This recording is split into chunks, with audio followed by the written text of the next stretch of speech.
Hello everyone, আসসালামু আলাইকুম। আপনারা সবাই কেমন আছেন? আজকে আমি কোনো রেসিপি দেখাবো না, আজকে শুধু হালিম রান্না করবো। ঝটপটে ভিডিওটা দেখে নেবেন। আজকে আমি হালিমটা কীভাবে রান্না করি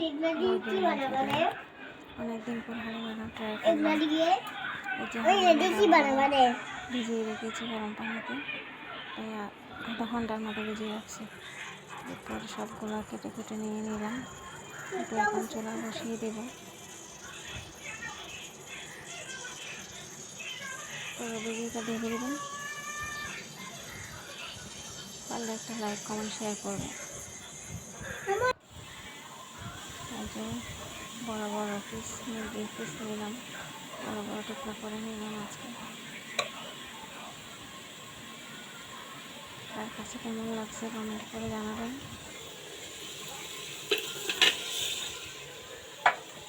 আমি মশলা সব দিয়ে দিয়েছি, শুধু হালিমের মশলা দিলেই হয় না, এখানে আরও অনেক কিছু মশলা অ্যাড করতে হয়।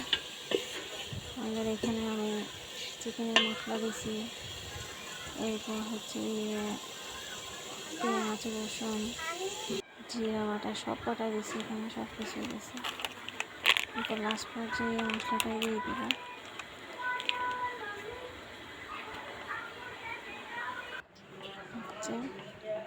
শর্টকাটে দেখিয়ে দিলাম, তার কাছে কেমন লাগছে কমেন্ট করে জানাবেন। আজকের ভিডিও এই পর্যন্ত। সুস্থ থাকবেন, ভালো থাকবেন।